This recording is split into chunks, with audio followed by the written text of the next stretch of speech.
아버지! 가마솥 뒤에 숨으세요, 빨리요! 꾀죄죄한 얼굴의 9살 꼬마가 대한민국 식품 재벌 회장의 손목을 낚아채 시커먼 가마솥 뒤로 끌어당겼습니다. 잠시 뒤 험상궂은 깡패들이 국밥집 안으로 들이닥쳤죠. 오늘은 죽은 딸의 10주기. 가장 슬픈 날 누군가 회장의 목숨을 노렸습니다. 그런데 뜻밖에도 시장통 국밥집의 조그만 꼬마가 온몸으로 그를 지켜냈죠. 아이의 눈동자를 마주친 순간 회장은 심장이 멎는 것 같았습니다. 꼬마의 말대로 회장이 몸을 숨긴 순간 경악하는데 죽은 딸의 눈매와 너무도 닮아 있었기 때문이었죠. 이 아이는 대체 누구일까요? 그리고 누가 왜 회장을 죽이려 했을까요? 이야기 시작 전 구독과 좋아요로 온기를 더해주세요. 어디서 듣고 계신지 댓글 남겨주시면 계신 그곳으로 건강과 평안의 기운을 가득 담아 보내드리겠습니다. 검은 세단이 빗줄기를 뚫고 구불구불한 시장 골목을 지나가고 있었어요. 창밖으로 낡은 천막들이 끝없이 펼쳐졌죠. 가을비에 젖은 낙엽들이 차 위로 우수수 쏟아졌습니다. 뒷좌석에 앉은 남자는 창밖을 물끄러미 바라보고 있었어요. 만수성찬 그룹 회장 박만석. 제게 서열 10손가락 안에 드는 거물이었죠. 하지만 오늘만큼은 그 어떤 직함도 의미가 없었습니다. 오늘은 딸의 기일이었거든요. 10년 전 오늘 박 회장은 세상의 전부를 잃었습니다. 하나뿐인 딸 지수, 그리고 갓 태어난 손녀까지. 두 사람은 같은 날 의문의 화재 사고로 연기처럼 사라져버렸죠. 박 회장의 손가락이 무릎 위에서 가늘게 떨렸어요. 10년이 흘렀지만 이 날만 되면 가슴이 찢어지는 듯 했습니다. 회장님, 다 왔습니다. 차가 멈춘 곳은 비릿한 냄새가 진동하는 재래시장 입구였습니다. 10년 전 딸이 생전에 입버릇처럼 말하던 곳이었죠. 아빠, 나중에 회사 물려받으면 이 시장통 할머니처럼 사람 냄새 나는 진짜 음식을 만들고 싶어. 박 회장은 떨리는 손으로 차 문을 열었습니다. 경호팀은 물러줘. 혼자 있고 싶어. 박 회장은 천천히 시장 안으로 걸어갔어요. 질척거리는 시멘트 바닥이 구두굽에 닿을 때마다 차가운 냉기가 올라왔습니다. 난전에서 피어오르는 뿌연 김 사이로 딸의 환영이 보이는 것만 같았죠. 박 회장은 눈물을 삼키며 미로 같은 골목 깊숙이 발걸음을 옮겼습니다. 얼마나 걸었을까요? 저 멀리 낡은 국밥집 간판 하나가 눈에 들어왔어요. 욕쟁이 순대국. 박 회장의 심장이 쿵 하고 뛰었습니다. 이 근처였구나. 딸이 몰래 찾아와 순댓국밥을 먹으며 행복해했다던 그곳. 박 회장은 자신도 모르게 그 집 앞으로 다가갔죠. 바로 그때였습니다. 어이, 영감님. 등 뒤에서 낮고 거친 목소리가 들려왔어요. 박 회장이 화들짝 놀라 뒤를 돌아봤죠. 검은 우비를 입은 산에 셋이 서 있었습니다. 모자를 깊게 눌러 쓴 그들의 눈빛에서 살기가 느껴졌어요. 본능적으로 위험을 감지한 박 회장의 등골이 서늘해졌습니다. 누구요?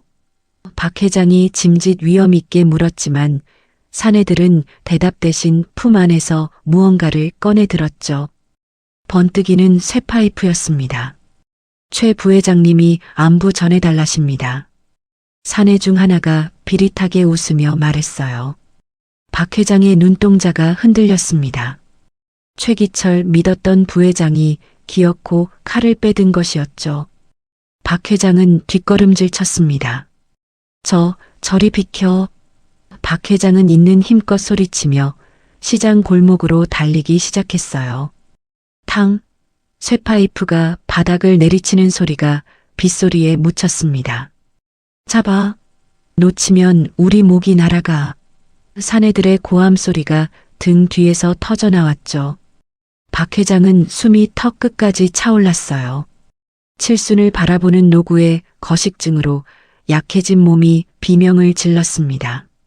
심장이 터질 듯이 쿵쾅거렸고 빗물에 젖은 바닥은 얼음장처럼 미끄러웠죠. 미로 같은 시장 골목은 끝이 보이지 않았어요. 셔터가 내려진 상가들은 죽은 도시처럼 고요했습니다. 박 회장은 가쁜 숨을 몰아쉬며 좁은 샛길로 꺾어 들어갔어요. 하지만 그곳은 막다른 골목이었죠. 높게 쌓인 생선 상자들만이 길을 막고 있었습니다. 헉. 박 회장은 무릎을 짚고 주저앉았어요. 폐부 깊숙한 곳에서 쇠맛이 올라왔습니다. 시야가 흐릿해지며 다리에 힘이 풀려버렸죠. 저벅. 빗물을 밟는 군화 소리가 점점 가까워지고 있었습니다.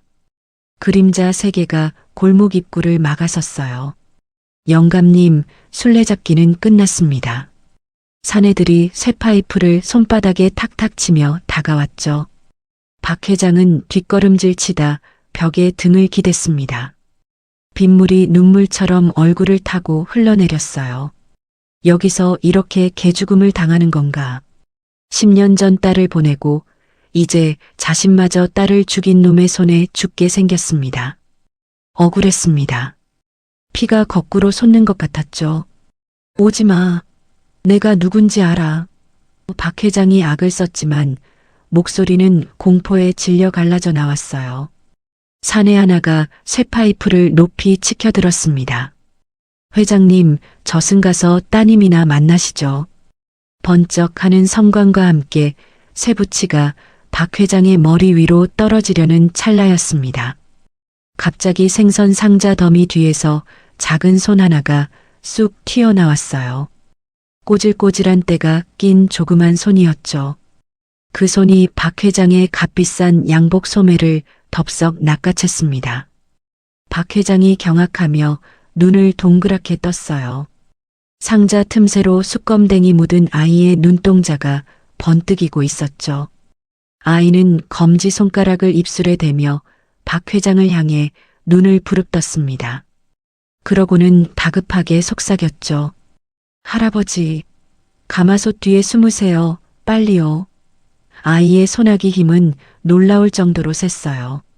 박 회장은 무엇에 홀린 듯 아이에게 질질 끌려갔습니다. 과연 이 늙은 회장은 절체절명의 위기에서 벗어날 수 있을까요? 박 회장은 아이의 손에 이끌려 커다란 가마솥 뒤편 좁은 틈으로 몸을 구겨 넣었습니다. 펄펄 끓는 가마솥에서는 하얀 김이 쉴 새 없이 피어오르고 있었죠. 매캐한 장작 타는 냄새와 구수한 사골 냄새가 코를 찔렀습니다. 바로 그때 쾅 하고 국밥집 미닫이 문이 거칠게 열리는 소리가 들렸어요. 어이 할망구, 여기 늙은 노인네 하나 안 지나갔어? 깡패들의 걸걸한 목소리가 가게 안을 쩌렁쩌렁 울렸습니다. 박 회장은 입을 틀어막은 채 숨을 죽였어요. 심장이 밖으로 튀어나올 것만 같았죠. 솥 아궁이의 열기가 뜨거웠지만 등줄기에서는 식은땀이 비 오듯 쏟아졌습니다. 아이는 박 회장의 떨리는 손을 꼭 잡고 있었습니다. 작고 거친 손이었지만 그 손에서 전해지는 온기만큼은 놀라울 정도로 뜨겁고 단단했죠. 밥 처먹으러 온 거 아니면 당장 꺼져. 어디서 행패야. 주방 안쪽에서 쩌렁쩌렁한 호통 소리가 들려왔습니다. 욕쟁이 할머니로 통하는 가게 주인의 목소리였죠. 깡패들이 칙하고 혀를 차는 소리가 들렸습니다. 아, 그 할망구 성질하고는. 야, 뒤쪽으로 갔나 보다. 나가자. 우르르 쾅쾅. 깡패들의 발소리가 멀어지고 곧이어 고요가 찾아왔습니다. 그제야 박 회장은 다리에 힘이 풀려 주저앉고 말았어요. 긴장이 풀리자 억눌러왔던 현기증이 쓰나미처럼 밀려왔습니다. 눈앞이 핑 돌며 세상이 하얗게 변해갔죠. 할아버지, 정신 차리세요. 아이의 다급한 목소리가 귓가에서 웅웅거렸습니다. 박 회장은 가쁜 숨을 몰아쉬며 아이의 어깨에 기대어 겨우 몸을 지탱했습니다. 아이는 박 회장을 부축해 가게 안쪽 방으로 이끌었습니다. 낡은 장판이 깔린 좁은 방이었지만 아랫목은 절절 끓고 있었어요. 밖에서 맞은 찬 비에 얼어붙었던 몸이 서서히 녹아내리는 듯 했죠. 박 회장은 벽에 기대어 가만히 숨을 골랐습니다. 방 안가득 배어있는 냄새가 코끝을 스쳤어요. 그것은 비릿한 돼지 냄새가 아니었습니다. 10년 전 딸 지수가 그토록 만들고 싶어 했던 진짜 음식의 냄새였죠. 오랜 시간 정성을 들여 고아낸 사골의 깊고 구수한 향기. 그 냄새를 맡자 박 회장의 메말랐던 눈가가 촉촉하게 젖어들었습니다. 평생을 화려한 펜트하우스에서 살았지만 지금 이 허름한 국밥집 아랫목보다 편안했던 적은 없었던 것 같았죠. 할아버지, 이거 좀 드세요. 속부터 푸셔야 해요. 아이가 김이 모락모락 나는 뚝배기를 작은 쟁반에 받쳐들고 들어왔습니다. 뽀얀 국물 위에는 파가 송송 썰려 있었죠. 박 회장은 고개를 저었습니다. 아니다. 나는 음식을 못 먹어. 지난 10년간 그는 거식증을 앓고 있었어요. 딸을 잃은 죄책감에 목구멍으로 밥알을 넘기는 것조차 고통스러웠거든요. 하지만 아이는 물러서지 않았습니다. 그냥 국물이에요. 할머니가 푹 고아낸 약이라 생각하고 한 모금만 드세요. 네. 아이의 눈망울이 너무나 맑고 간절해서 박 회장은 차마 거절할 수가 없었습니다. 떨리는 손으로 숟가락을 들었어요. 박 회장은 조심스럽게 국물을 한 숟가락 떠서 입으로 가져갔습니다. 따뜻한 온기가 입술에 닿자 굳게 닫혀있던 입이 저절로 열렸어요. 꿀꺽.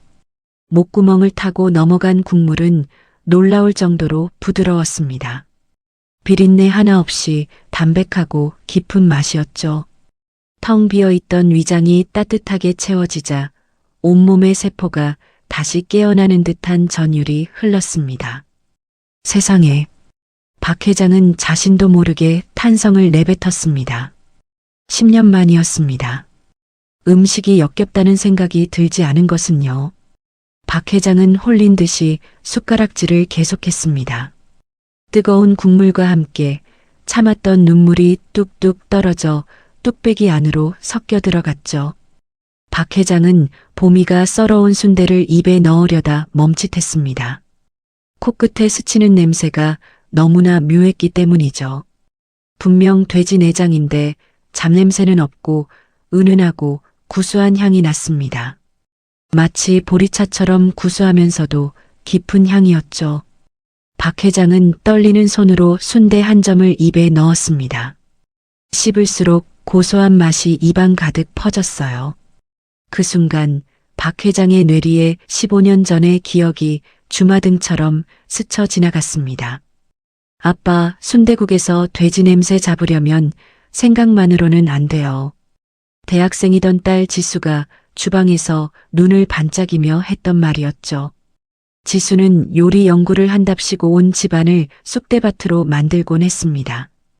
그날도 지수는 커다란 곰솥 앞에서 땀을 뻘뻘 흘리고 있었어요. 그럼 뭘 넣어야 하는데? 박 회장이 묻자 지수는 비밀이라며 검지손가락을 입술에 댔습니다. 그리고는 말린 뿌리 하나를 육수통에 퐁당 빠뜨렸죠. 둥글레요. 볶은 둥글레를 넣으면 고기 잡내는 사라지고 구수한 맛만 남거든요. 지금 입안에서 느껴지는 이 맛. 그것은 정확히 볶은 둥글레의 향이었습니다. 시중의 어떤 순대국집에서도 맛볼 수 없는 오직 내 딸 지수만이 알고 있던 비법이었죠. 박 회장은 입에 든 순대를 삼키지도 못하고 멍하니 허공을 바라보았습니다. 눈앞이 뿌옇게 흐려지기 시작했죠. 이 아이가, 이 조그만 꼬마가 어떻게 그 비법을 알고 있는 걸까요? 송 노파에게 배운 걸까요?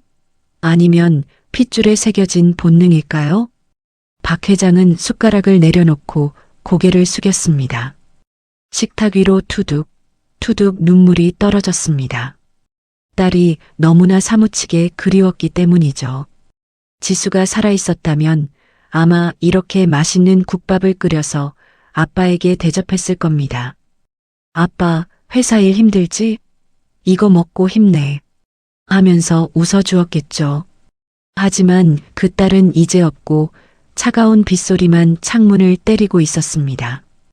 가슴 한구석이 뻥 뚫린 것처럼 시리고 아팠어요. 보미가 걱정스러운 눈빛으로 박 회장에게 다가왔습니다. 할아버지, 맛이 없으세요? 왜 우세요? 아이는 고사리 같은 손으로 휴지를 뽑아 박 회장의 눈물을 닦아주었습니다. 그 손길이 너무나 따뜻해서 박 회장은 더 서럽게 울고 말았죠. 아니다. 너무 맛있어서 그런다. 내 평생 먹어본 것 중에 제일 맛있어서.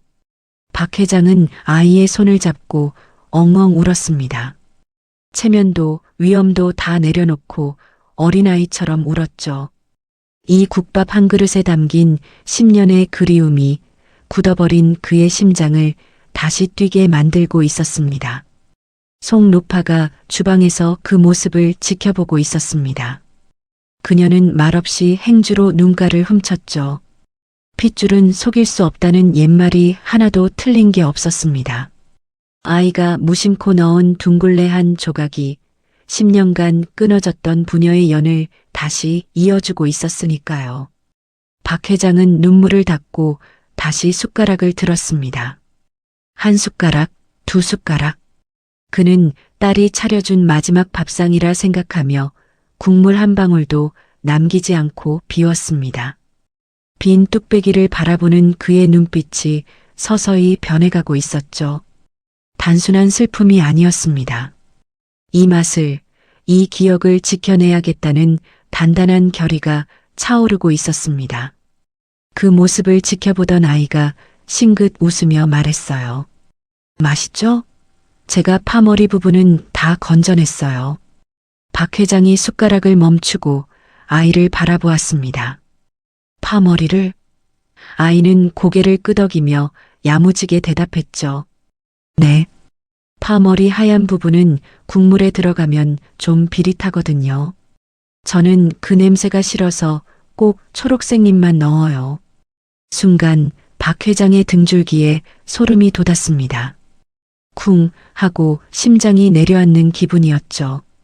그것은 죽은 딸 지수의 유별난 식성이었습니다. 아빠, 파머리는 국물 맛을 해쳐요.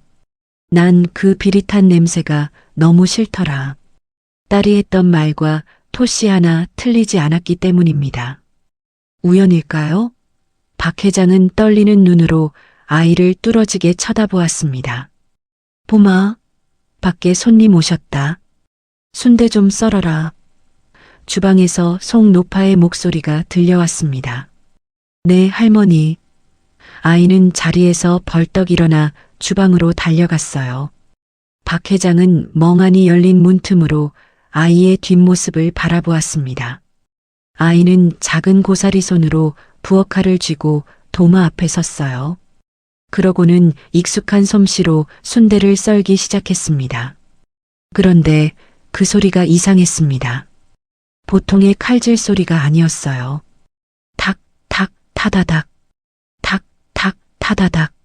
일정한 박자가 아닌 마치 엇박자 리듬을 타는 듯한 독특한 소리였죠. 박 회장의 눈동자가 심하게 흔들리기 시작했습니다. 귀를 의심할 수밖에 없었으니까요. 그 칼질 소리는 세상에 단 한 사람, 죽은 딸 지수만이 내던 소리였습니다. 왼손잡이였던 딸은 칼질을 할 때마다 특이한 버릇이 있었어요. 두 번은 천천히, 세 번째는 빠르게 썰어내는 그 엇박자 리듬. 박 회장이 평소에 난타 공연하냐며 핀잔을 주곤 했던 바로 그 소리였습니다. 탁, 탁, 타다닥. 소리는 점점 더 선명하게 박 회장의 귓가에 박혔습니다. 가마솥의 하얀 김 사이로 순대를 썰고 있는 아이의 뒷모습이 죽은 딸의 모습과 겹쳐 보였죠. 박 회장은 입술을 파르르 떨며 생각했습니다. 설마. 아니야, 그럴 리가 없어. 지수는 죽었는데. 하지만 가슴 깊은 곳에서 뜨거운 무언가가 울컥 치솟아 오르고 있었습니다. 과연 이 기막힌 우연은 무엇을 의미하는 걸까요? 주방에서 칼질 소리가 멈추었습니다. 잠시 후 보미가 쟁반에 깍두기를 담아 다시 방으로 들어왔죠. 박 회장은 떨리는 눈으로 아이를 응시했습니다. 방금 들었던 그 엇박자 칼질 소리, 그리고 딸과 똑같은 식성. 우연이라고 하기에는 심장이 너무나 요동치고 있었어요. 박 회장은 마른 침을 꿀꺽 삼켰습니다. 확인해야 했습니다. 만약 신이 허락한 기적이라면, 혹시라도 내 딸의 핏줄이 살아있는 거라면, 박 회장은 갈라진 목소리로 아이를 불렀습니다. 아가, 이리 좀 가까이 와보렴. 보미는 영문을 모른 채 눈을 깜빡이며 다가왔죠. 네, 할아버지. 뭐 필요한 거 있으세요? 아이가 가까이 다가오자 박 회장의 시선이 아이의 목덜미에 멈췄습니다. 낡은 끈에 매달려 있는 거무튀튀한 쇠붙이 하나가 눈에 들어왔기 때문이었죠. 그것은 목걸이라기보다 고물상에서 주워온 쇳덩이 같았습니다. 시커먼 녹이 슬어 원래의 형체를 알아볼 수 없었죠. 하지만 박 회장은 숨을 멈췄습니다. 그 뭉툭한 실루엣이 어쩐지 낯설지가 않았거든요. 이게 뭐니? 박 회장이 손을 뻗어 펜던트를 쥐었습니다. 차가우면서도 묵직한 감촉이 손끝을 파고들었죠. 보미가 해맑게 웃으며 대답했습니다. 제 보물 1호예요. 아주 어릴 때부터 갖고 있었대요. 이게 저를 지켜준다고 했어요. 지켜준다. 그 말에 박 회장의 머릿속에 번개 같은 기억이 스쳤습니다. 10년 전 딸 지수가 시집가던 날, 자신이 딸의 손에 쥐어주었던 호신용 은장도가 떠올랐기 때문이죠. 설마 그 은장도일까요? 박 회장의 손이 미친 듯이 떨리기 시작했습니다. 그는 자신의 고급 양복 소매 끝으로 그 녹슨 쇠붙이를 감쌌습니다. 그리고 벅벅 문지르기 시작했죠. 할아버지, 왜 그러세요? 아이가 놀라서 물었지만 박 회장의 귀에는 아무것도 들리지 않았습니다. 쓱싹 쓱싹 거친 마찰음이 방안을 채웠어요. 하얀 옷소매가 시커먼 녹물로 더러워졌지만 상관없었습니다. 손가락 마디가 하얗게 질릴 정도로 힘을 주어 닦고 또 닦았죠. 제발 아니기를. 아니, 제발 맞기를. 박 회장은 모순된 기도를 올리며 10년 묵은 세월의 때를 벗겨냈습니다. 그리고 마침내 시커먼 녹이 벗겨진 자리에서 은은한 은색 광택이 드러나기 시작했습니다. 박 회장의 눈동자가 튀어나올 듯 커졌습니다. 드러난 은장도 표면에는 아주 작은 문양이 새겨져 있었거든요. 장수를 상징하는 거북이 문양. 그것은 시중에서 파는 물건이 아니었습니다. 박 회장이 무형문화재 장인에게 부탁해 세상에 단 하나만 만든 가문의 징표였으니까요. 거북이 등껍질 한가운데에 새겨진 작은 만자가 선명하게 빛나고 있었습니다. 으흐흑. 박 회장의 입에서 짐승 같은 신음이 터져 나왔습니다. 이것은 딸 지수의 것이었습니다. 화재 현장에서 시신조차 찾지 못했던 딸의 유품이 10년이 지난 오늘 이 낯선 꼬마의 목에 걸려 있었던 겁니다. 심장이 쇠망치로 얻어맞은 듯 쿵쾅거렸습니다. 명치 끝이 찢어지는 듯한 통증이 밀려왔습니다. 그것은 단순한 슬픔이 아니었어요. 10년 전 딸을 잃었을 때 느꼈던 그 끔찍한 산통과도 같은 고통이었죠. 박 회장은 가슴을 움켜쥐고 헐떡였습니다. 이 아이가 왜 이걸 가지고 있을까요? 10년 전 화재 현장에서 사라졌던 갓난아기 손녀. 만약 그 아이가 살아있다면 딱 이만한 나이일 텐데.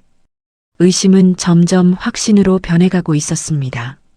하지만 박 회장은 마지막 하나를 더 확인해야만 했습니다. 자신과 딸 그리고 손녀에게만 이어지는 지독한 핏줄의 증거. 유전자 검사보다 더 정확한 신체적 표식 말이죠. 박 회장은 떨리는 손을 뻗어 아이의 발을 잡았습니다. 할아버지, 발은 왜요? 보미가 당황하여 발을 빼려 했지만 박 회장은 놓지 않았습니다. 잠시만 보자꾸나. 빗물에 젖은 아이의 운동화는 낡아서 다해져 있었습니다. 박 회장은 축축하게 젖은 아이의 양말을 조심스럽게 벗겨냈죠. 차가운 아이의 발이 드러났습니다. 고생을 많이 한 듯 굳은 살이 박인 작은 발바닥. 박 회장은 숨을 멈추고 아이의 발바닥 한가운데를 들여다보았습니다. 그리고 그 순간 박 회장의 세상이 멈췄습니다. 아이의 발바닥 오목한 곳에 선명한 붉은 점이 박혀 있었기 때문입니다. 그냥 점이 아니었습니다. 마치 밤하늘에 뜬 달처럼 휘어진 붉은 초승달 모양의 점이었죠. 그것은 박 회장의 발바닥에도 죽은 딸 지수의 발바닥에도 있던 점이었습니다.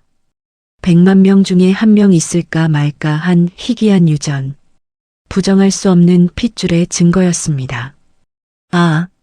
박 회장은 바닥에 무너지듯 쓰러졌습니다. 눈앞이 하얗게 멀어버리는 것 같았죠. 이 아이였습니다. 10년 전 그 지옥 같은 화염 속에서 잃어버렸던 내 새끼. 내 딸 지수가 목숨을 바쳐 지켜낸 유일한 혈육. 그 아이가 10년 동안이나 이 거친 시장 바닥에서 고사리 손으로 순대를 썰며 살아있었던 겁니다. 죄책감과 환희, 미안함과 고마움이 뒤섞여 박 회장의 가슴을 난도질했습니다. 봄이야. 내 새끼 봄이야. 박 회장은 아이를 와락 끌어안았습니다. 당장이라도 목 놓아 통곡하고 싶었습니다. 내가 할애비다. 내가 내 할아버지야. 라고 소리치고 싶었죠. 하지만 그럴 수 없었습니다. 밖에는 놈들이 깔려 있었으니까요. 소리를 내면 아이가 위험해집니다. 박 회장은 아이의 작은 등을 감싸 안은 채 자신의 입을 틀어막았습니다. 끄끄 터져나오는 울음을 삼키느라 온몸이 경련하듯 떨렸습니다. 뜨거운 눈물이 봇물 터지듯 쏟아져 아이의 옷을 적셨죠. 영문을 모르는 보미는 그저 할아버지의 등을 조심스럽게 토닥여줄 뿐이었습니다. 할아버지, 어디 아프세요? 울지 마세요. 그 따뜻한 손길에 박 회장은 속으로 피를 토하듯 맹세했습니다. 내 목숨을 바쳐서라도 이제는 너를 지켜주마. 박 회장이 끓어오르는 울음을 가까스로 삼키고 있을 때였습니다. 드르륵 하고 미닫이 문이 열렸죠. 어이, 봄이야. 손님상 다 치웠느냐? 걸걸한 목소리의 주인, 국밥집 송 노파가 방 안으로 들어섰습니다. 7순이 넘은 나이에도 허리가 꼿꼿한 그녀는 기름때 전 앞치마를 두르고 있었지만 눈빛만은 형형하게 빛나고 있었어요. 박 회장은 얼른 고개를 돌려 눈물을 훔쳤습니다. 천하의 만수성찬 그룹 회장이 시장통 국밥집에서 질질 짜는 꼴을 보일 수는 없었으니까요. 송 노파가 그런 박 회장을 물끄러미 내려다보았습니다. 그녀의 시선이 박 회장의 젖은 눈가와 보미의 손을 꽉 잡고 있는 떨리는 손등에 잠시 머물렀죠. 찰나의 정적이 흘렀습니다. 하지만 노파는 아무것도 묻지 않았습니다. 그저 혀를 끌끌 차며 방 한구석에 놓인 물주전자를 집어들었을 뿐이었죠. 다 늙어서 주책맞게 웬 눈물바람이여. 밥값은 하고 우는겨. 송 노파가 투박하게 물 한 잔을 따르며 툭 내뱉었습니다. 그 말투에는 묘한 위험이 서려 있었어요. 박 회장은 그 목소리에 고개를 번쩍 들었습니다. 낯설지 않았습니다. 아니, 뼛속 깊이 기억하고 있는 목소리였죠. 30년 전 젊은 날에 박만석이 요식업에 뛰어들겠다며 전국을 떠돌 때였습니다. 그때 유일하게 무릎을 꿇고 배움을 청했던 스승. 청와대 최연소 조리장이자 대한민국 한식의 전설로 불렸던 대령숙수 송하자 여사. 그녀가 바로 눈앞에 서 있었던 겁니다. 선생님? 박 회장의 목소리가 가늘게 떨렸습니다. 설마 이곳에서 이런 모습으로 스승을 다시 만나게 될 줄은 꿈에도 몰랐으니까요. 송노파가 피식 웃으며 자리에 털썩 주저앉았습니다. 이제야 날 알아보는구나, 만서가. 10년이나 걸렸어. 이 둔탱이 같은 놈아. 만서가. 70이 다 된 재벌 회장의 이름을 아이 부르듯 하대할 수 있는 사람은 이 세상에 오직 그녀뿐이었습니다. 박 회장은 저절로 자세를 고쳐 앉았습니다. 무릎을 꿇고 고개를 숙였죠. 지금 이 순간 그는 그룹 회장이 아니라 스승 앞에 죄인처럼 앉은 제자일 뿐이었습니다. 선생님, 살아계셨군요. 저는 소식도 끊기고 해서 돌아가신 줄만. 박 회장의 말에 송노파는 콧방귀를 뀌었습니다. 내가 왜 죽어? 내 놈이 만든 그 공장 냄새나는 음식들이 판을 치는데 눈을 감을 수나 있겠냐? 송노파의 독설은 여전했습니다. 하지만 그 독설 속에 숨겨진 깊은 한숨을 박 회장은 느낄 수 있었죠. 박 회장은 보미를 바라보았습니다. 아이는 영문을 모른 채 할머니와 할아버지를 번갈아 보고 있었죠. 선생님, 이 아이 알고 계셨습니까? 박 회장이 조심스럽게 물었습니다. 송노파의 표정이 순식간에 진지해졌어요. 장난기는 사라지고 명동을 호령하던 여장부의 눈빛이 돌아왔습니다. 알다마다 내 손으로 탯줄을 자르고 내 품에서 젖동량에 가며 키운 아이다. 송노파가 보미의 머리를 거친 손으로 쓰다듬었습니다. 10년 전 그날 밤 기억나느냐? 내 딸내미 별장이 불타던 날 말이다. 박 회장의 심장이 덜컥 내려앉았습니다. 잊을 수 없는 날이었죠. 지옥 같은 화마가 딸을 삼켜버린 그날. 그때 나는 약초를 캐러 별장 뒷산에 있었지. 은퇴하고 조용히 살려고 내려왔던 참이었어. 송노파의 목소리가 낮게 가라앉았습니다. 매캐한 냄새가 나서 내려다보니 별장이 불길에 휩싸여 있더구나. 급하게 달려갔지만 이미 늦었었지. 송노파는 잠시 말을 멈추고 허공을 응시했습니다. 10년 전의 참혹한 광경이 눈앞에 그려지는 듯했죠. 그런데 불타는 창고 쪽에서 아기 울음소리가 들렸다. 미친 듯이 문을 부수고 들어가 보니 내 딸 지수가 갓 낳은 핏덩이를 물통 속에 넣어놓고 쓰러져 있었어. 박 회장은 입술을 깨물었습니다. 피가 배어 나올 정도였죠. 딸은 죽어가면서도 아이를 살리기 위해 최후의 힘을 짰던 것입니다. 아이를 안고 나오는데 밖에서 인기척이 들리더구나. 시커먼 양복을 입은 놈들이었어. 송노파의 눈매가 매섭게 올라갔습니다. 그놈들은 구조대가 아니었어. 확인 사살에 애새끼도 찾아서 없애라고 짓거리고 있었지. 최기철이 보낸 놈들이었습니다. 송노파는 직감했습니다. 지금 이 아이를 데리고 병원이나 경찰서로 갔다간 쥐도 새도 모르게 죽임당할 것이라는 거려. 그래서 그녀는 결단했습니다. 나는 아이를 품에 안고 산을 넘었다. 그리고 아무도 찾지 않을 가장 시끄럽고 더러운 곳, 이 시장통으로 숨어들었지. 등잔 밑이 어둡다고 했던가요? 재벌 회장의 핏줄이 이 비린내 나는 순대 국밥집에 있을 거라고는 아무도 상상하지 못했을 겁니다. 송노파는 10년의 세월을 그렇게 버텼습니다. 천하의 대령숙수가 욕쟁이 할머니 행세를 하며 억척같이 국밥을 팔아 아이를 지켜낸 것이었죠. 박 회장은 바닥에 이마를 대고 큰 절을 올렸습니다. 선생님, 죽어 마땅한 놈입니다. 제 딸과 손녀를 지켜주셔서 이 은혜를 어찌 갚아야 할지. 박 회장의 어깨가 통곡으로 들썩였습니다. 송 노파는 그런 제자를 가만히 내려다보았습니다. 고마워할 거 없다. 지수 그 착한 것이 남긴 마지막 핏줄인데 내가 어찌 모른 척 하겠느냐. 송 노파가 자리에서 일어났습니다. 그녀의 눈빛에서 서슬 퍼런 살기가 뿜어져 나왔죠. 그만 울고 일어나라, 만서가. 10년 동안 묵혀둔 빚, 이제 받아내러 가야지. 내 방식대로 말이다. 전설의 대령 숙수가 드디어 칼을 뽑아든 것이었습니다. 자, 따라오너라. 보여줄 것이 있다. 송 노파가 무거운 몸을 일으키며 앞장섰습니다. 그녀는 주방 구석에 놓인 커다란 업소용 냉장고 앞으로 걸어갔죠.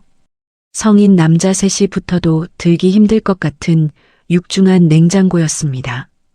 그런데 송 노파가 냉장고 아래쪽 숨겨진 레버를 발로 툭 찾아 거짓말처럼 냉장고가 옆으로 사르륵 밀려나는 게 아니겠어요?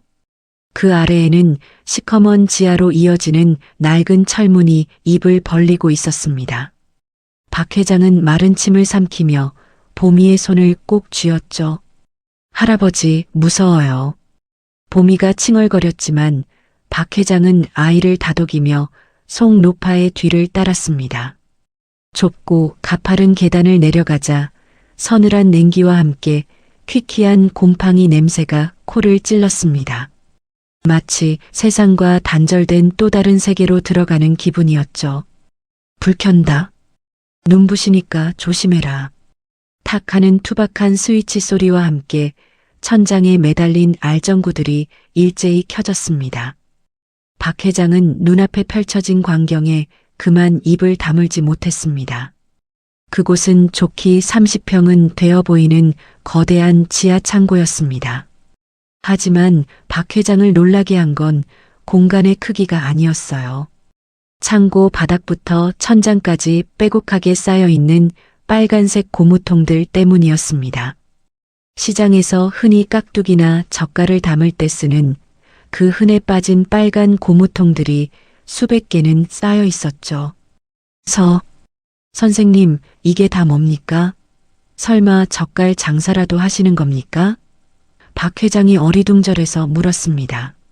송 노파는 대답 대신 비릿한 미소를 지으며 가장 가까이에 있는 고무통 뚜껑을 열었습니다. 젓갈? 그래, 젓갈이지. 세상에서 제일 맛있는 젓갈이다. 뚜껑이 열리는 순간 박 회장의 눈동자가 튀어나올 듯 커졌습니다. 고무통 안에는 젓갈이 들어있지 않았거든요. 대신 누런 신사임당 그림이 그려진 5만 원권 지폐 다발이 빈틈없이 꽉 들어차 있었습니다. 이게 다. 박 회장은 말을 잇지 못하고 뒷걸음질 쳤습니다. 하나만이 아니었습니다. 송 노파가 옆에 있는 통을 발로 툭 차서 열자 이번에는 번쩍이는 금괴가 쏟아져 나왔습니다. 국밥집 지하의 대한민국은행 금고보다 더 엄청난 현금이 잠들어 있었던 겁니다. 30년이다. 청와대 나오고 나서 이 시장 바닥에서 국밥 팔아모은 돈이야. 송 노파가 덤덤하게 말했습니다.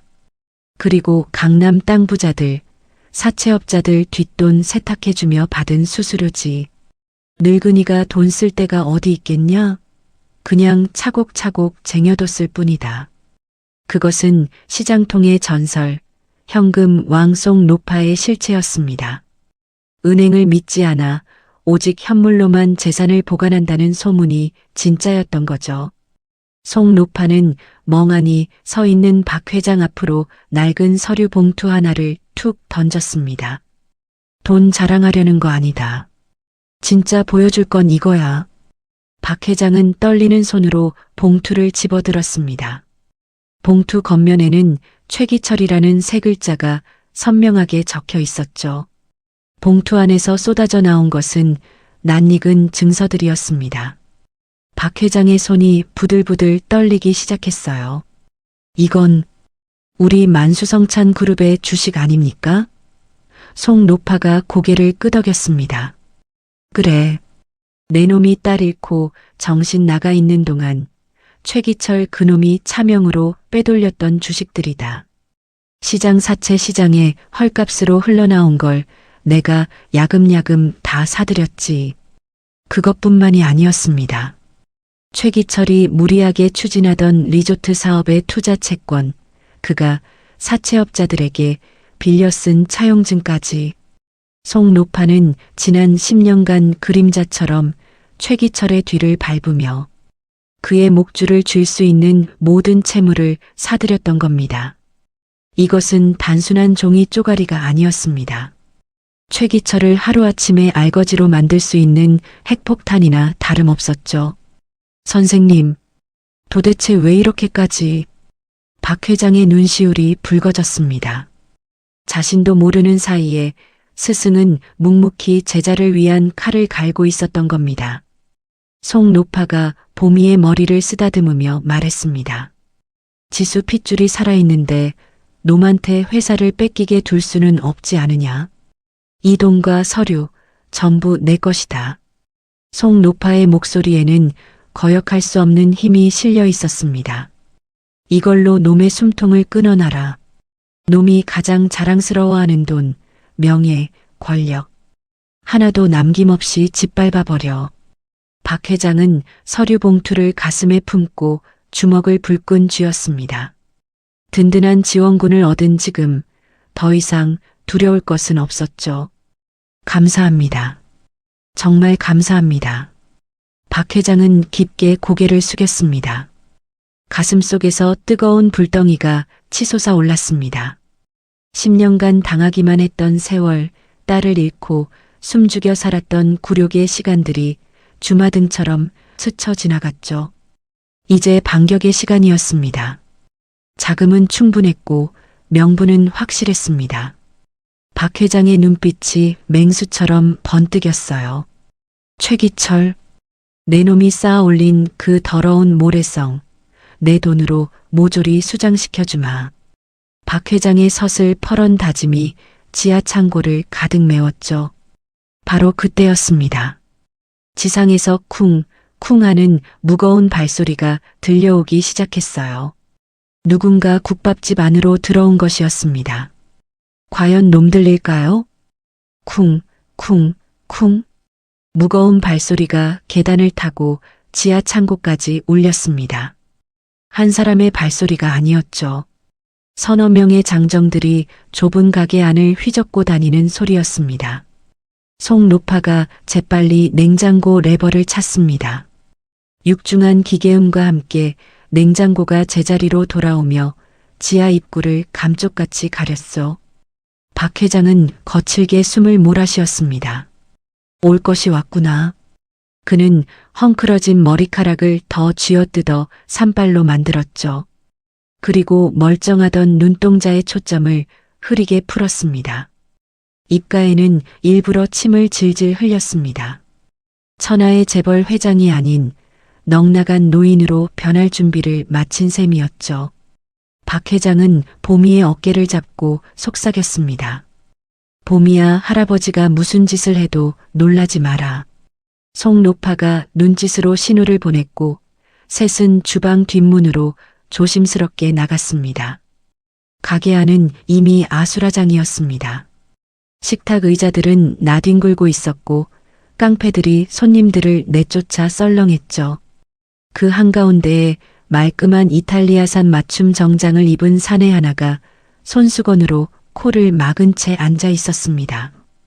최기철이었습니다. 10년 전 내 딸을 죽인 원수, 그리고 지금 내 목숨까지 노리는 배신자였죠.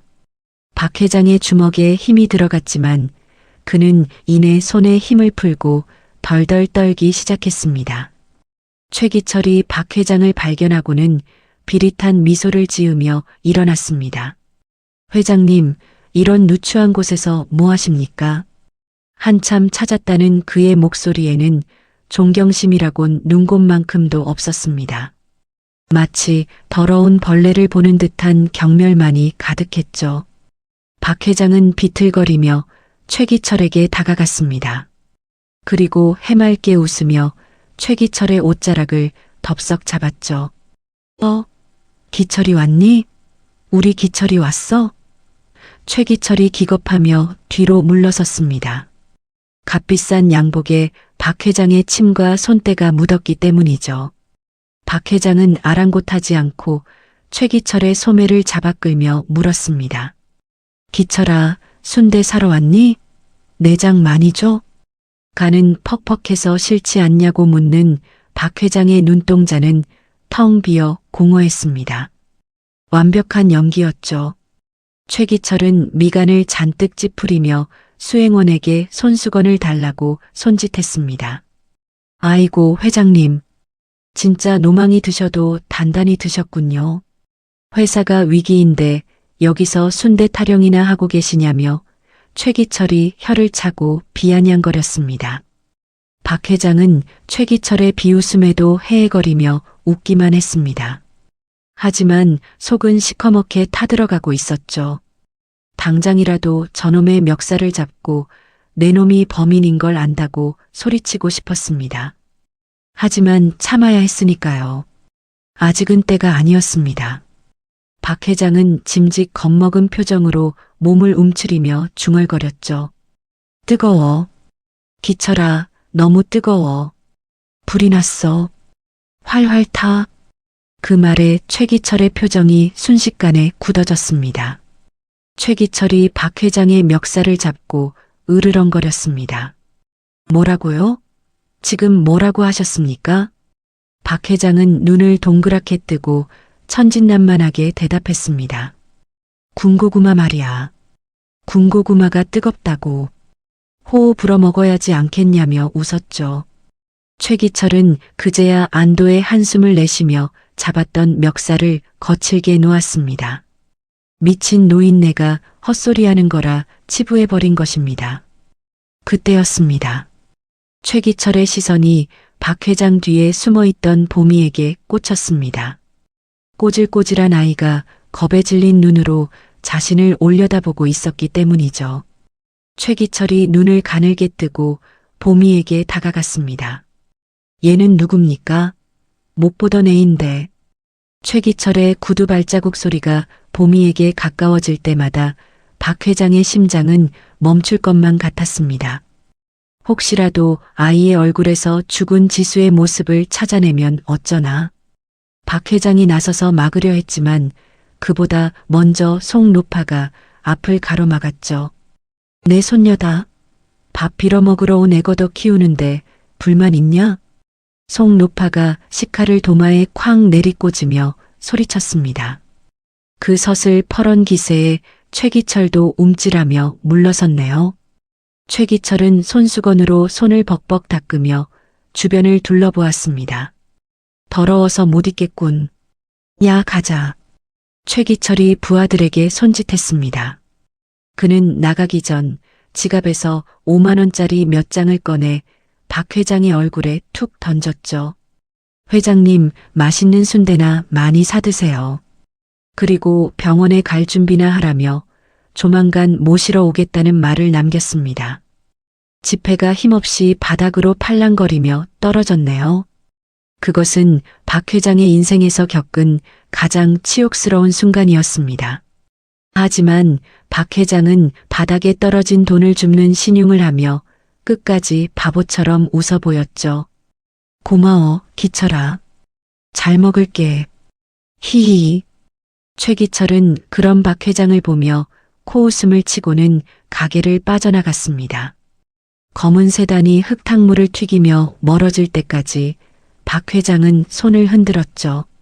차가 완전히 사라지자 박 회장은 천천히 허리를 폈습니다. 구부정했던 어깨가 펴지고 흐리멍덩했던 눈동자에 서늘한 도끼가 차올랐네요.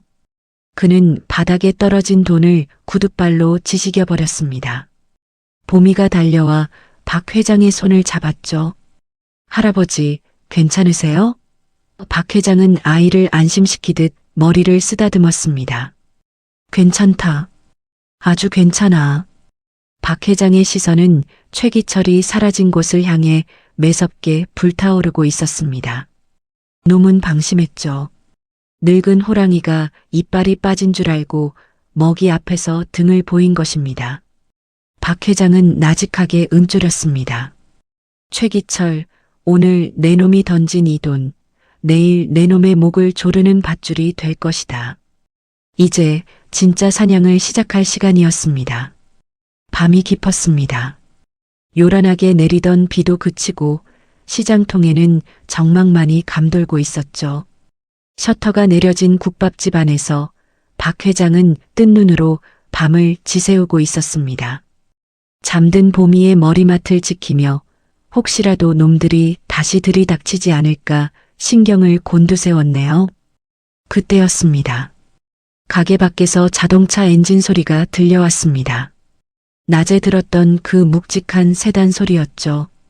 박 회장의 눈빛이 매섭게 변했습니다. 기어이 놈들이 다시 온 것일까요? 송노파가 주방에서 식도를 챙겨 들고 나왔습니다. 긴장감이 감도는 가운데 국밥집의 쪽문이 조심스럽게 열렸죠. 들어온 사람은 단 한 명. 검은 정장을 입은 사내였습니다. 낮에 최기철을 태우고 왔던 바로 그 운전기사였죠. 박 회장은 자리를 박차고 일어났습니다. 놈의 앞잡이가 혼자서 무슨 짓을 꾸미러 온 건지 알 수 없었으니까요. 썩 꺼져라. 박 회장이 낮은 목소리로 으르렁거렸습니다. 하지만 사내는 물러서지 않았죠. 오히려 가게 문을 단단히 걸어 잠그고는 모자를 벗으며 천천히 박 회장 앞으로 걸어왔습니다. 가로등 불빛이 사내의 얼굴을 비추었네요. 10년의 세월이 흘러주름이 지고 고생에 찌든 얼굴이었지만 알아볼 수 있었습니다. 박 회장의 눈이 경악으로 커졌죠. 사내가 바닥에 무릎을 꿇으며 피를 토하듯 불렀습니다. 장인어른, 접니다. 준호입니다. 그 목소리를 듣는 순간 박 회장의 이성이 끊어지고 말았습니다. 죽은 줄 알았던 사위 강준호였습니다. 딸을 지키지 못하고 도망친 줄로만 알았던 그 배신자가 원수 최기철의 운전기사가 되어 나타난 겁니다. 박 회장은 짐승 같은 고함을 지르며 강준호의 멱살을 잡았죠. 이 짐승만도 못한 놈, 내 놈이 어떻게 그럴 수가 있어. 박 회장의 주먹이 강준호의 얼굴을 강타했습니다. 퍽, 퍽.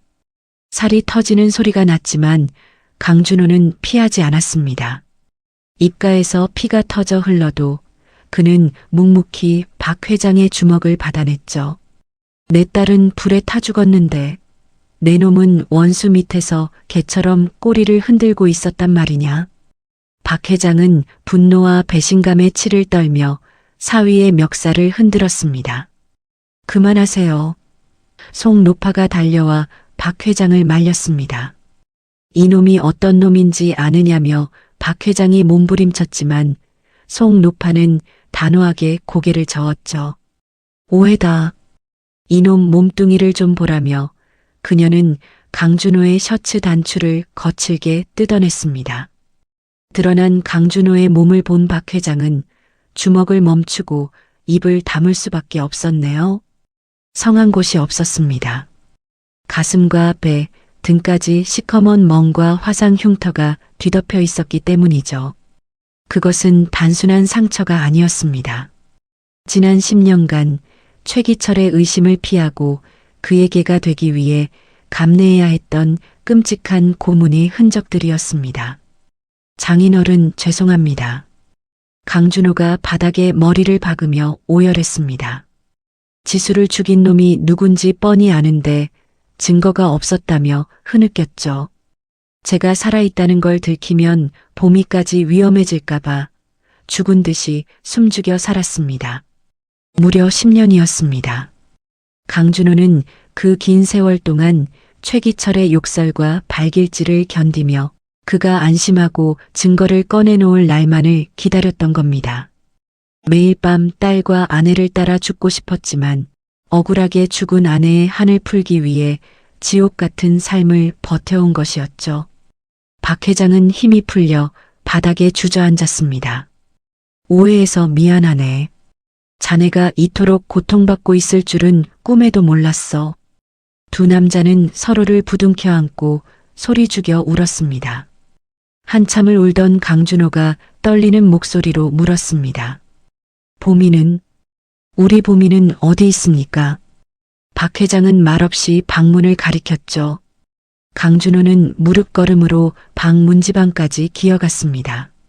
문틈 사이로 곤히 잠든 아이의 모습이 보였네요.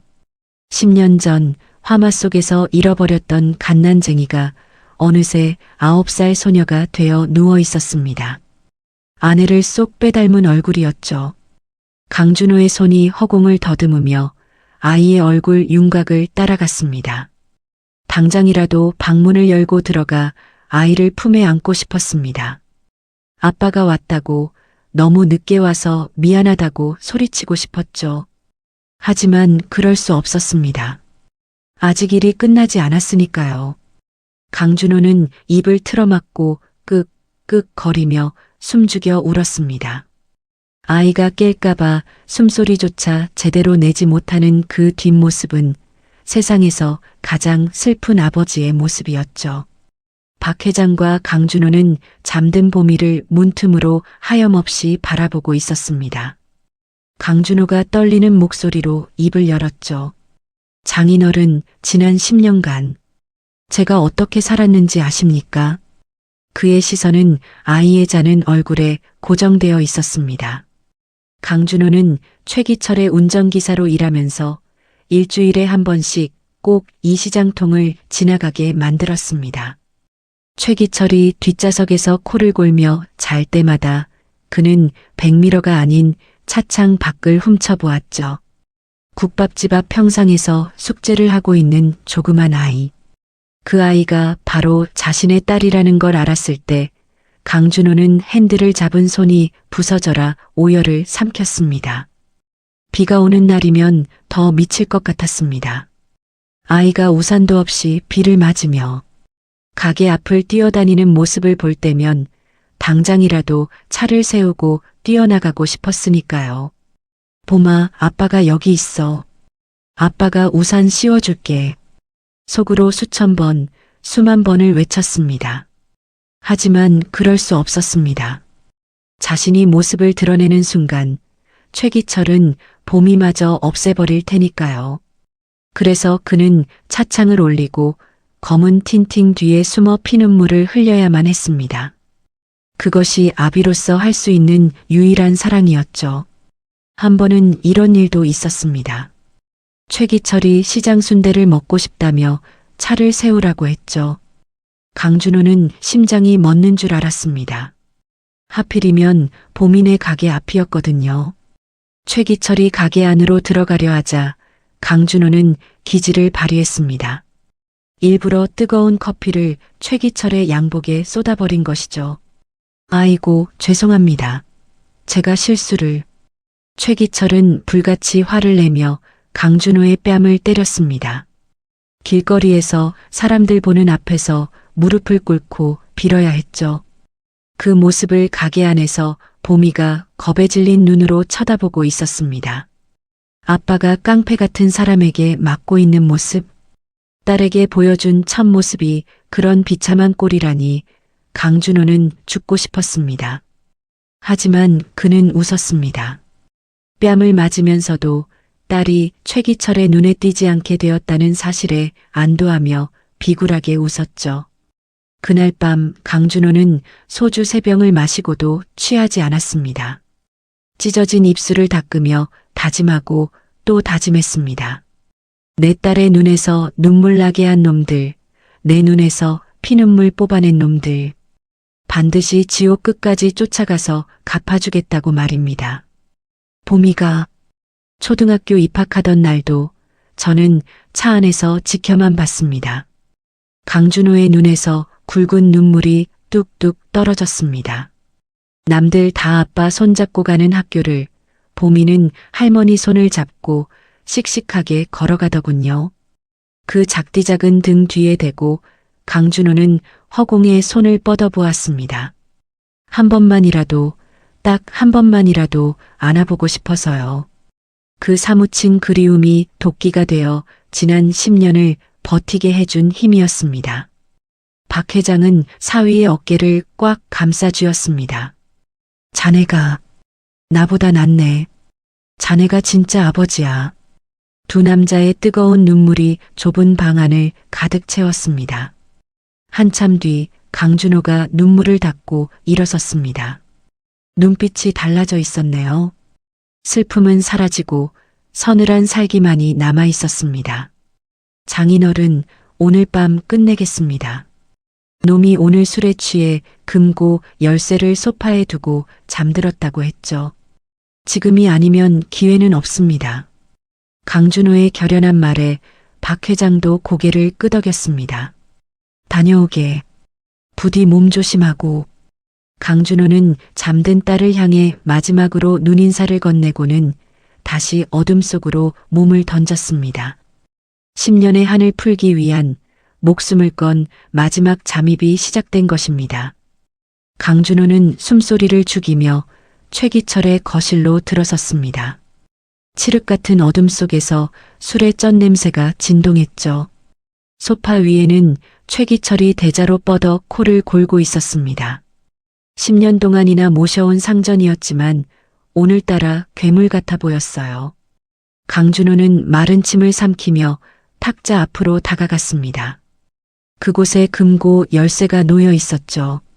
저것만 있으면 10년의 한을 풀 수 있습니다. 강준호의 손이 뱀처럼 스르륵 탁자 위로 뻗어나갔어요. 열쇠를 쥐는 순간 짤그랑하고 작은 금소금이 울렸습니다. 그러자 최기철이 으음하며 몸을 뒤척였죠. 강준호는 그 자리에 석상처럼 굳어버렸습니다. 심장박동 소리가 고막을 찢을 듯이 크게 울려 퍼졌어요. 다행히 최기철은 다시 깊은 잠에 빠져들었습니다. 강준호는 안도의 한숨을 내쉬며 서재로 발걸음을 옮겼죠. 책장 뒤에 숨겨진 비밀 금고였습니다. 10년간 운전기사로 일하며 곁눈질로 알아낸 위치였어요. 떨리는 손으로 열쇠를 꽂고 다이얼을 돌렸습니다. 비밀번호는 잊을 수도 없는 숫자였죠. 1, 2, 1, 2. 바로 10년 전 별장이 불타던 그날의 날짜였습니다. 자신의 범죄 날짜를 비밀번호로 쓰는 놈의 뻔뻔함에 치가 떨렸어요. 삐빅하는 전자음과 함께 육중한 철문이 열렸습니다.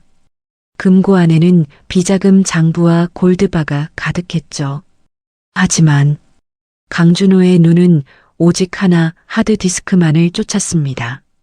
구석에 처박힌 낡은 외장 하드디스크가 보였습니다. 강준호는 떨리는 손으로 그것을 집어들었죠. 묵직했습니다. 이것은 단순한 기계장치가 아니었어요. 억울하게 죽은 아내의 목숨값이자 지옥 같던 10년의 무게였습니다. 이제 이것만 가지고 나가면 놈을 끝장낼 수 있죠.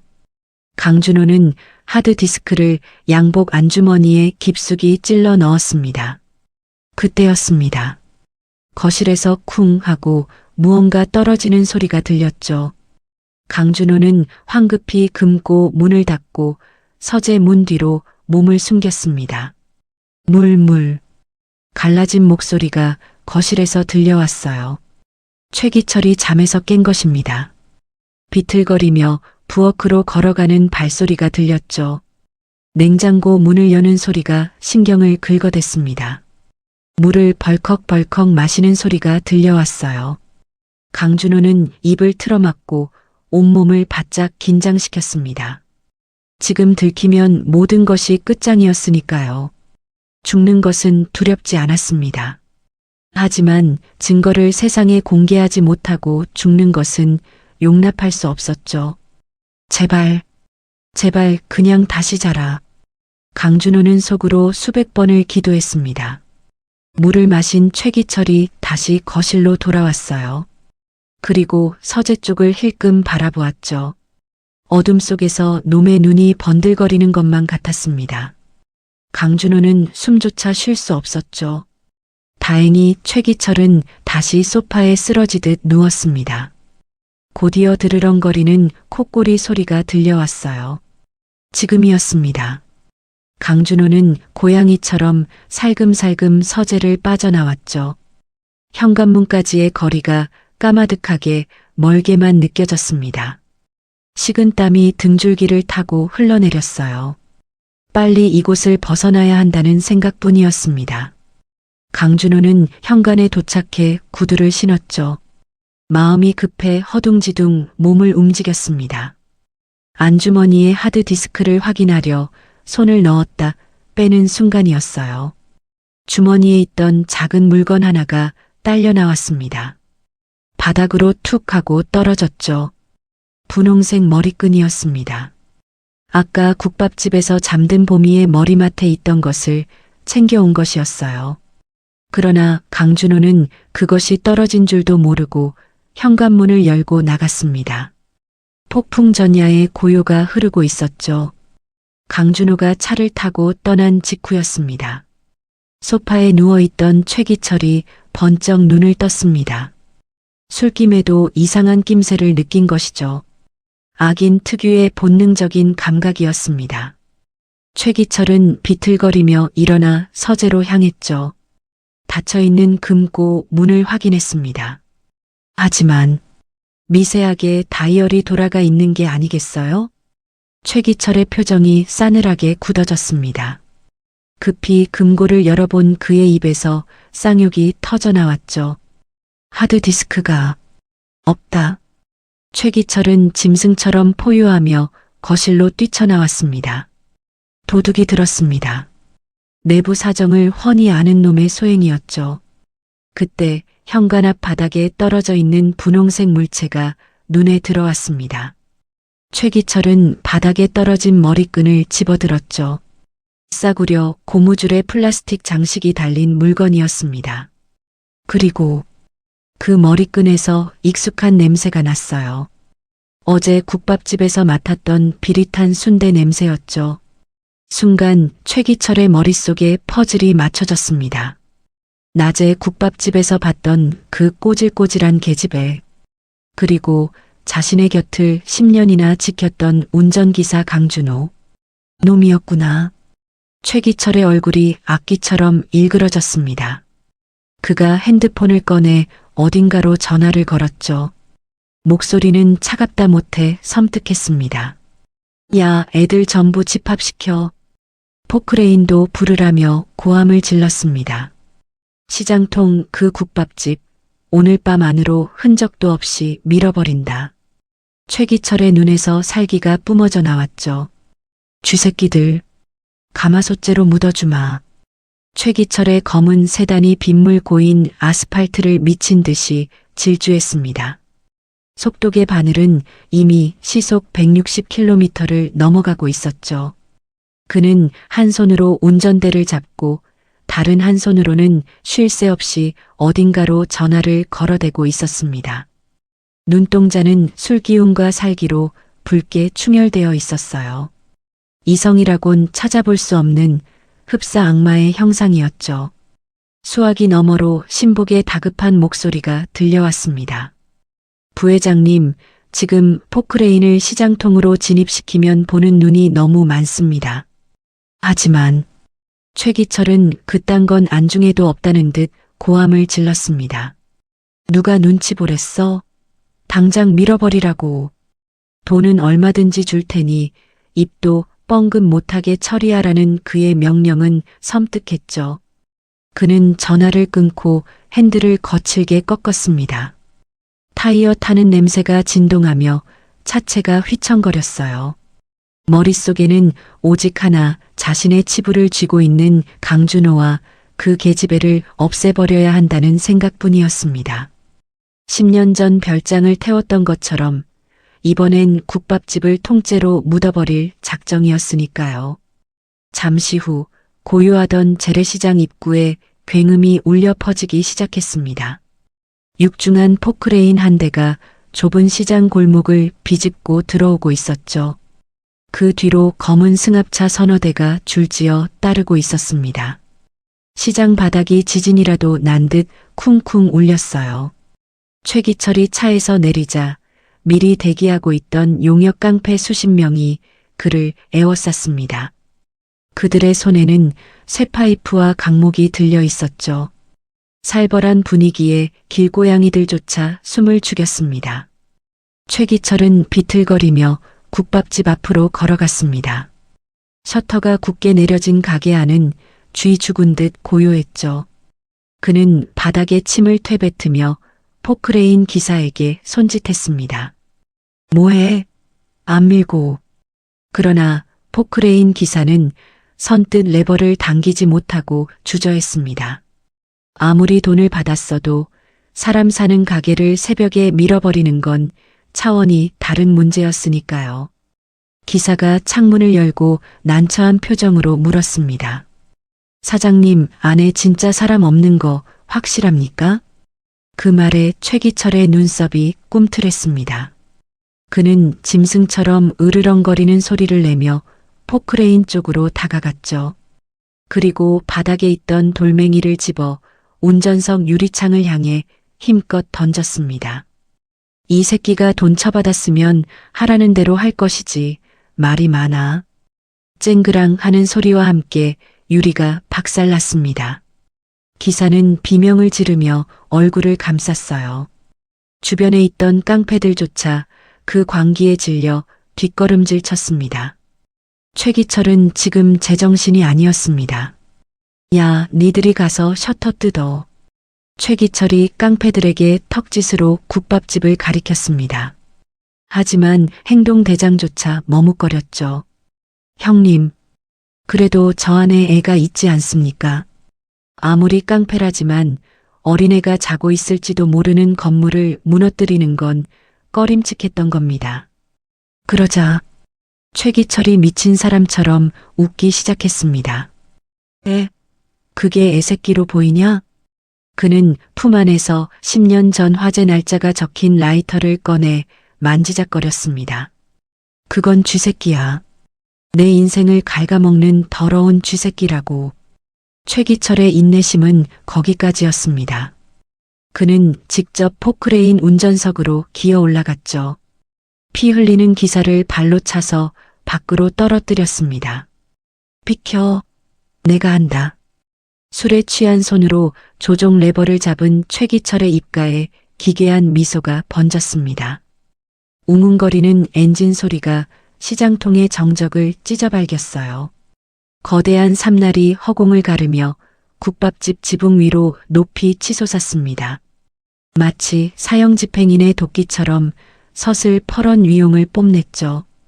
잘 가라, 박 회장. 그리고 강준호. 최기철이 중얼거리며 레버를 힘껏 당겼습니다. 오지끈 하는 끔찍한 파열음과 함께 국밥집 간판이 종이장처럼 구겨졌습니다. 무너진 콘크리트 잔해가 입구를 막아버렸죠. 안에 있는 사람들은 도망칠 구멍조차 사라진 셈이었습니다. 이제 몇 분 뒤면 이 낡은 건물은 거대한 무덤으로 변해버릴 운명이었습니다. 과연 가마솥 뒤에 숨은 아이와 회장은 이 미친 포크레인의 삼날을 피할 수 있을까요?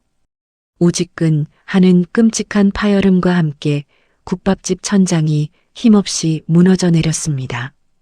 지진이라도 난 것처럼 바닥이 요동쳤고 희뿌연 시멘트 가루가 폭풍처럼 방 안을 덮쳤죠. 박 회장은 본능적으로 보미를 품에 안고 구석으로 몸을 날렸습니다. 하지만 피할 곳은 어디에도 보이지 않았어요. 날카로운 콘크리트 덩어리와 쇠파이프들이 비 오듯 쏟아지고 있었으니까요. 머리 위로 쏟아지는 잔해를 등으로 받아내며 박 회장은 이를 악물었습니다. 공포에 질린 보미가 박 회장의 옷자락을 꽉 움켜쥐었죠. 할아버지, 무서워요. 아이의 목소리가 덜덜 떨리고 있었습니다.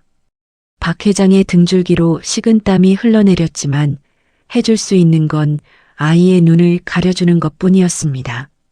설상가상으로 주방 쪽에서 쉬익 하는 섬뜩한 소리가 들려왔습니다. 가스배관이 터진 것이었죠. 곧이어 펑 하는 폭발음과 함께 시뻘건 화마가 순식간에 가게를 집어삼키기 시작했습니다. 매캐한 연기가 코와 입을 막아 숨조차 쉬기 힘들었죠. 눈앞이 따가워 뜰 수가 없었고 피부가 타들어가는 듯한 열기가 엄습했습니다. 밖에서는 미쳐 날뛰는 최기철의 광기 어린 웃음소리가 들려왔어요. 다 죽어. 전부 타버려. 흔적도 남기지 마. 박 회장은 절망적인 표정으로 주위를 둘러보았습니다. 이대로라면 꼼짝없이 타 죽거나 무너진 건물 잔해에 깔려 죽을 운명이었죠. 탈출구는 이미 무너진 벽돌 더미에 가로막혀 보이지 않았습니다. 그때 연기 속에서 보미의 눈이 번뜩였습니다. 주방 한복판에 놓인 거대한 무쇠 가마솥을 발견한 것이었죠. 성인 남자 둘은 거뜬히 들어갈 만큼 커다란 크기의 곰탕용 솥이었습니다. 보미는 박 회장의 손을 잡아 끌며 다급하게 소리쳤어요. 할아버지, 저기 숨어요. 가마솥은 불에 안 타요. 아이의 외침에 박 회장의 정신이 번쩍 들었습니다. 그래, 저거다. 무쇠는 불에 녹지 않고 두꺼운 철벽이 되어줄 유일한 방공호였습니다. 두 사람은 젖먹던 힘을 다해 불길이 넘실대는 주방으로 기어갔습니다. 바닥에 유리 조각이 무릎을 찔렀지만 고통을 느낄 새도 없었죠. 박 회장은 보미를 번쩍 들어 먼저 가마솥 안으로 밀어 넣었습니다. 그리고 자신도 좁은 솥 안으로 몸을 구겨 넣었죠. 가마솥 안은 생각보다 깊고 좁았지만 두 사람이 웅크리기엔 충분했습니다. 보미가 재빨리 옆에 있던 물통에서 젖은 행주들을 꺼내 들었습니다. 할아버지, 이걸로 입 막으세요. 연기 들어오면 죽어요. 아이는 젖은 행주로 박 회장의 코와 입을 단단히 막아주었습니다. 그리고 남은 천을 뭉쳐서 솥뚜껑과 본체 사이의 미세한 틈새를 꼼꼼히 틀어막았죠. 어린아이라고는 믿기지 않는 침착함이었습니다. 10년간 시장 바닥에서 살아남은 아이의 생존 본능이 빛을 발하는 순간이었죠. 쿵 하는 육중한 소리와 함께 무쇠 뚜껑이 닫혔습니다. 순식간에 칠흑 같은 어둠이 찾아왔죠. 밖에서는 건물이 무너지는 굉음과 불길이 타오르는 소리가 끊임없이 들려왔습니다. 하지만 가마솥 안은 기이할 정도로 고요했죠. 두께가 5cm나 되는 무쇠가 외부의 불길과 충격을 완벽하게 차단해주고 있었던 것입니다. 박 회장은 어둠 속에서 보미의 작고 차가운 손을 꼭 잡았습니다. 자신의 심장 소리가 가마솥 안을 쿵쿵 울리고 있었죠. 미안하다. 할아버지가 미안해. 뜨거운 눈물이 아이의 손등 위로 뚝뚝 떨어졌습니다. 지켜주겠다고 약속했는데 또다시 이런 지옥을 겪게 한 자신이 원망스러웠습니다. 시간이 흐를수록 솥 안의 온도가 급격히 올라가기 시작했습니다. 마치 찜통 속에 들어앉은 것처럼 숨이 턱턱 막혀왔죠. 온몸이 땀으로 범벅이 되었고 의식이 점점 흐릿해져 갔습니다. 게다가 머리 위에서 끼익 하는 소름 끼치는 금속음이 들려왔습니다. 최기철이 확인 사살을 위해 포크레인 3날로 바닥을 긁어대고 있었던 겁니다. 무쇠 뚜껑을 긁는 날카로운 소리에 고막이 찢어질 것만 같았죠. 박 회장은 보미를 자신의 품 안으로 더 깊숙이 감싸 안았습니다. 만약 뚜껑이 열리거나 깨진다면 그것으로 끝이었습니다. 제발 이 아이만은 살려주세요. 그는 생의 마지막 기도를 올리며 눈을 질끈 감았습니다. 바로 그 순간이었습니다. 쾅 하는 엄청난 충돌음이 천지를 뒤흔들었죠. 포크레인의 엔진 소리가 뚝 끊기고 사람들의 비명소리가 들려왔습니다. 송노파와 강준호가 트럭을 몰고 화재 현장으로 돌진한 것이었습니다. 1톤 트럭은 브레이크도 밟지 않고 포크레인의 측면을 그대로 들이받아 버렸죠. 엄청난 충격에 최기철은 운전석에서 튕겨나와 바닥으로 곤두박질 쳤습니다. 송노파가 절뚝거리며 트럭에서 내렸습니다. 그녀의 얼굴은 그을음과 피로 뒤범벅이 되어 있었죠. 야, 이 짐승만도 못한 새끼들아. 내 손녀 어디 있어? 송노파의 처절한 절규가 불타는 폐허 위로 울려 퍼졌습니다. 강준호가 미친 듯이 자네를 치우고 주방 쪽으로 달려갔습니다. 손에 화상을 입는 것도 아랑곳하지 않고 뜨거운 벽돌을 맨손으로 집어 던졌죠. 불길 속에서 시커멓게 그을린 가마솥이 기적처럼 모습을 드러냈습니다. 준호야, 저기다. 솥뚜껑 열어. 송노파의 외침에 강준호는 달궈진 솥뚜껑 손잡이를 잡았습니다. 치익, 살 타는 냄새가 났지만 그는 비명조차 지르지 않았습니다. 있는 힘껏 뚜껑을 들어 올리자 하얀 수증기가 폭포수처럼 솟구쳐 올랐어요. 그리고 그 안에서 서로를 꼭 껴안은 채 웅크리고 있는 두 사람이 보였습니다. 살았다. 내 새끼들이 살았어. 기적 같은 생안에 강준호는 그 자리에 주저앉아 통곡하고 말았습니다. 구급차 사이렌 소리가 요란하게 울려 퍼지는 새벽이었어요. 박 회장과 봄이 그리고 강준호와 송노파는 인근 병원 응급실로 이송되었죠. 다행히 가마솥 덕분에 생명에는 지장이 없었습니다. 하지만 모두가 크고 작은 화상과 타박상을 입은 상태였죠. 의사가 박 회장의 팔에 붕대를 감아주며 혀를 내둘렀습니다. 어르신, 조금만 늦었어도 큰일 날 뻔했습니다. 연기를 너무 많이 마시셨어요. 하지만 박 회장은 자신의 상처 따위는 안중에도 없었습니다. 그의 시선은 오직 옆 침대에 누워있는 보미에게 꽂혀 있었죠. 보미는 산소 마스크를 쓴 채 곤히 잠들어 있었습니다. 검게 그을린 아이의 얼굴을 보자 박 회장의 가슴이 미어지는 듯 했습니다. 그때 강준호가 절뚝거리는 다리로 다가왔어요. 그는 조용히 보미의 침대 곁에 앉아 아이의 손을 잡았죠. 봄아, 아빠야. 아빠가 왔어. 강준호는 아이의 손등에 얼굴을 묻고 흐느꼈습니다. 10년 만에 처음으로 잡아보는 딸의 손이었어요. 따뜻하고 작고 보드라운 손. 이 손을 잡기 위해 그토록 먼 길을 돌아왔다는 생각에 목이 메어왔습니다. 잠시 뒤 보미가 눈을 떴습니다. 산소 마스크 너머로 희미하게 웃으며 아빠를 바라보았죠. 아저씨, 아니 아빠예요? 아이는 본능적으로 알았던 걸까요? 자신을 바라보는 그 눈빛이 꿈속에서 그리던 아빠의 눈빛이라는 것을요. 강준호는 고개를 끄덕이며 아이를 품에 안았습니다. 그래, 봄아. 아빠야. 이제 다시는 봄이 혼자 두지 않을게. 송노파와 박 회장도 그 모습을 보며 눈시울을 붉혔죠.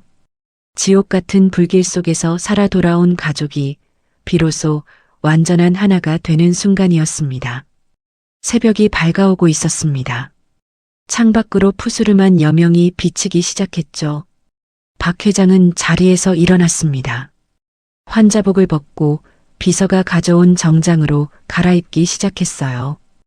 회장님, 아직 안정을 취하셔야 합니다.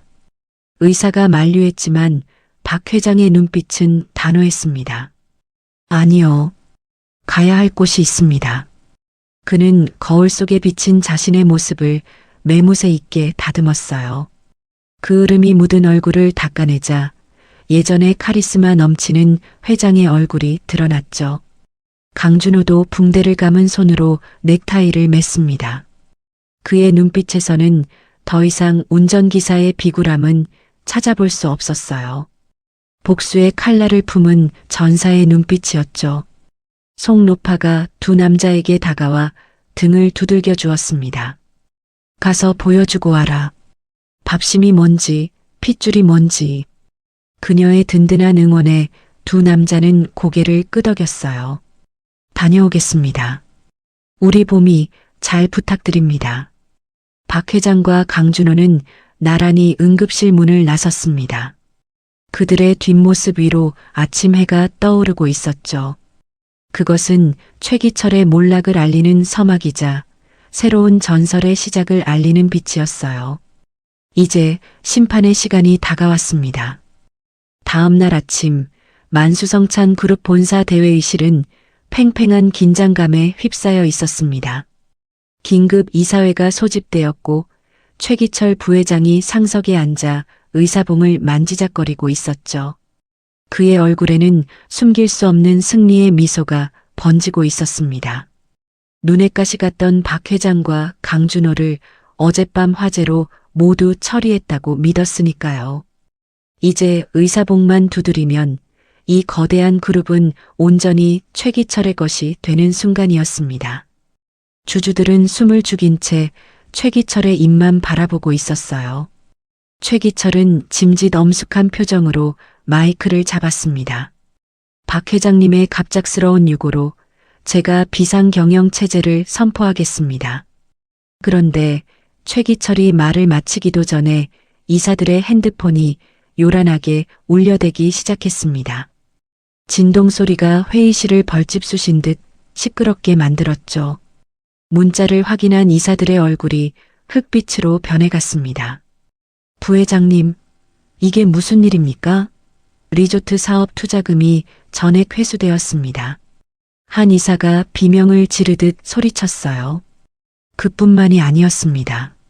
사채 시장에서 끌어다 쓴 자금의 상환 독촉장이 빗발치고 있다는 보고가 이어졌죠. 최기철은 당황하여 눈동자를 굴렸습니다. 무슨 소리야? 자금줄은 완벽하게 막아뒀는데. 바로 그때 굳게 닫혀있던 회의실 문이 쾅 하고 열렸습니다. 모두의 시선이 입구로 쏠렸죠. 그곳에는 죽은 줄 알았던 박만석 회장이 두 발로 당당하게 서 있었습니다. 말끔한 정장 차림에 치매 기운이라곤 찾아볼 수 없는 서늘한 눈빛이었죠.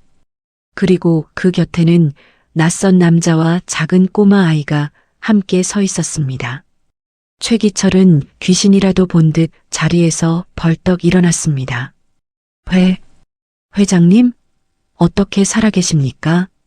그의 목소리가 덜덜 떨리고 있었어요. 박 회장은 뚜벅뚜벅 걸어가 단상 위에 섰습니다. 그리고 싸늘한 미소를 지으며 입을 열었죠. 왜? 내가 타 죽기라도 바랐나 보지? 좌중이 술렁거리기 시작했습니다. 최기철은 식은땀을 흘리며 소리쳤습니다. 저 노인네가 노망이 났습니다. 당장 끌어내. 경비원 뭐해? 하지만 경비원들은 미동조차 하지 않았습니다. 이미 속 노파가 심어둔 사람들로 교체된 뒤였으니까요. 최기철은 뒷걸음질 치며 쥐구멍을 찾으려 했습니다. 그때 박 회장의 곁에 있던 남자가 앞으로 나섰습니다. 최기철의 운전기사로 일했던 사내였죠. 최기철이 삿대질을 하며 고함을 질렀습니다. 김 기사, 내가 감히 나를 배신해? 그러자 남자는 모자를 벗어 던지고 고개를 들었습니다. 나는 김 기사가 아니다. 내 놈이 10년 전에 죽인 줄 알았던 강준호다. 강준호의 선언에 회의장은 충격의 도가니에 빠졌습니다. 죽은 사위가 살아 돌아왔다는 사실에 주주들은 경악을 금치 못했죠. 강준호는 품에서 낡은 하드디스크를 꺼내 높이 들어 올렸습니다. 지금부터 10년 전 별장 화재 사건의 진실을 공개하겠습니다. 강준호가 신호를 보내자 대형 스크린의 영상 하나가 재생되었습니다. 치직거리는 노이즈와 함께 흑백 화면이 나타났죠. 화면 속에는 10년 전 젊은 최기철이 별장에 휘발유를 뿌리는 장면이 선명하게 담겨 있었습니다. 심지어 라이터를 켜며 비릿하게 웃는 얼굴까지 클로즈업 되어 있었죠. 화면 하단에 찍힌 날짜와 시간은 최기철의 알리바이를 완벽하게 부수고 있었습니다. 회의장은 순식간에 아수라장이 되었어요. 저런 천하의 죽일 놈. 여기저기서 욕설이 터져 나왔습니다. 최기철은 얼굴이 하얗게 질려 고개를 저었습니다. 조작이야.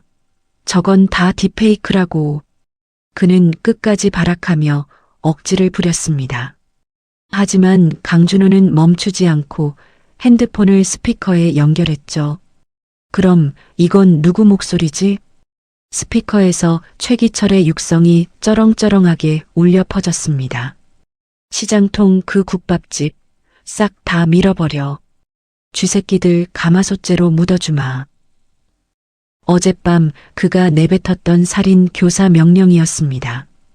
빼도 박도 못하는 결정적 증거였죠. 최기철은 다리에 힘이 풀려 그 자리에 주저앉고 말았습니다. 그때 경찰들이 회의실로 들이닥쳤습니다. 최기철은 바닥을 기어서라도 도망치려 했지만 역부족이었죠. 그의 신복이었던 비서실장이 다가와 차가운 수갑을 채웠습니다. 부회장님, 아니 최기철 씨, 당신은 끝났습니다. 가장 믿었던 부하의 배신에 최기철은 비명을 질렀습니다. 이거 내가 누군지 알아. 다 죽여버릴 거야. 그가 끌려나가는 뒷모습을 보며 박 회장은 보미의 손을 꼭 잡았습니다. 드디어 10년 묵은 원한을 갚고 정의를 실현한 순간이었습니다. 하지만 아기는 사라졌어도 그들이 남긴 상처는 너무나 깊고 쓰라렸죠. 과연 찢겨진 이 가족의 가슴에도 다시 따뜻한 봄날이 찾아올 수 있을까요? 계절이 한 바퀴 돌아 다시 가을이 찾아왔습니다. 하지만 작년의 차가운 빗줄기와 달리 따스한 햇살이 내리쬐고 있었죠. 교도소에 수감된 최기철에게는 무기징역이 확정되었습니다. 악연의 고리는 그렇게 영원히 끊어졌어요. 공원 묘지 언덕 위로 네 사람의 그림자가 길게 드리워졌습니다. 박 회장과 강준호, 송노파, 그리고 훌쩍 자란 봄이었죠. 그들은 지수의 묘비 앞에 국화꽃 한 다발을 내려놓았습니다. 바람이 불어와 꽃잎을 살며시 흔들었습니다. 마치 지수가 가족들을 반기며 손을 흔드는 것만 같았죠. 박 회장은 묘비를 쓰다듬으며 희미하게 미소 지었습니다. 1년 전만 해도 앙상했던 그의 얼굴에는 이제 혈색이 돌고 있었죠. 거식증은 온데간데 없이 사라지고 건강한 노년의 모습만 남았습니다. 지수야, 아빠 왔다. 그의 목소리는 더 이상 떨리지 않았습니다. 오히려 깊은 평온함이 배어 있었죠. 박 회장은 딸의 사진을 바라보며 나직하게 속삭였습니다. 내가 남긴 보물, 봄이. 내가 목숨 걸고 지키마. 그 약속은 이제 의심할 여지 없는 현실이 되어 있었습니다. 강준호는 아내의 묘비 앞에 무릎을 꿇었습니다. 그리고 10년간 품어왔던 낡은 결혼 반지를 꺼내 비석 위에 올려두었죠. 여보, 나 약속 지켰어. 그의 눈가가 붉게 물들었습니다. 비겁하게 도망친 남편이라는 오명을 쓰고 살았던 세월이었습니다. 하지만 이제는 당당한 남편이자 자랑스러운 아빠로 돌아왔죠. 강준호는 흐르는 눈물을 닦지 않았습니다. 그것은 슬픔의 눈물이 아니라 치유와 해방의 눈물이었으니까요. 하늘에 있는 아내도 분명 기특하다며 머리를 쓰다듬어 주었을 겁니다. 보미가 총총거리며 앞으로 나섰습니다. 아이는 엄마의 사진에 대고 배시시 웃어 보였죠. 엄마, 저 이제 학교도 잘 다니고 밥도 엄청 잘 먹어요. 보미의 얼굴은 죽은 지수와 붕어빵처럼 닮아 있었습니다. 특히 웃을 때 반달처럼 휘어지는 눈매가 꼭 같았죠. 송노파가 흐뭇한 표정으로 아이의 어깨를 감싸 안았습니다. 그렇고 말고. 내 손맛을 이어받을 녀석인데 튼튼해야지. 송노파의 투박한 손길에는 투정 아닌 사랑이 가득했습니다. 네 사람은 한참 동안 그곳에 머물며 못다한 이야기꽃을 피웠습니다. 며칠 뒤 시장통 국밥집 앞은 사람들로 북적였습니다. 화재로 무너졌던 가게가 보민의 가마솥이라는 새 간판을 달고 다시 문을 열었거든요. 가게 안에서는 구수한 냄새가 진동하고 있었습니다. 주방에서는 속 노파의 쩌렁쩌렁한 호통 소리가 들려왔죠. 육수 불 조절 잘하라고 했지. 정성이 빠지면 그게 맹물이지 국이냐. 그런데 앞치마를 두르고 뚝배기를 나르는 종업원의 모습이 낯익었습니다. 바로 박만석 회장이었습니다. 대한민국 재계 서열 1위 회장님이 이곳에서는 서빙 알바생으로 변신한 것이었죠. 박 회장은 손님들에게 깍두기를 더 갖다 주며 연신 허리를 굽혔습니다. 맛있게 드십시오. 부족하면 말씀하시고요. 그의 얼굴에는 펜트하우스에서는 볼 수 없었던 진정한 웃음이 걸려 있었죠. 주방 한쪽에서는 보미가 고사리 손으로 순대를 썰고 있었습니다. 탁, 탁, 타다닥. 1년 전 박 회장의 심장을 멈추게 했던 그 엇박자 칼질 소리였죠. 하지만 이제 그 소리는 슬픔이 아닌 희망을 연주하는 리듬이었습니다. 보미는 이마에 맺힌 땀을 닦으며 야무지게 다짐했습니다. 할머니처럼 마음까지 따뜻하게 데워주는 진짜 요리사가 될 거예요. 가마솥 뚜껑이 열리자 하얀 김이 뭉게구름처럼 피어올랐습니다. 그 따뜻한 김은 시장 골목을 채우고 사람들의 얼어붙은 마음까지 녹여주었죠. 인생은 어쩌면 이 가마솥과 닮았는지도 모릅니다. 뜨겁게 달궈지기까진 오래 걸리지만 한번 품은 온기는 쉽게 식지 않으니까요. 가족이라는 이름으로 다시 뭉친 그들의 식탁엔 이제 매일 따뜻한 밥상이 차려질 겁니다. 오늘 여러분의 저녁 식탁에도 따뜻한 온기가 가득하기를 바랍니다. 지금까지 가슴 따뜻한 이야기를 전해드리는 달봄 사연이었습니다.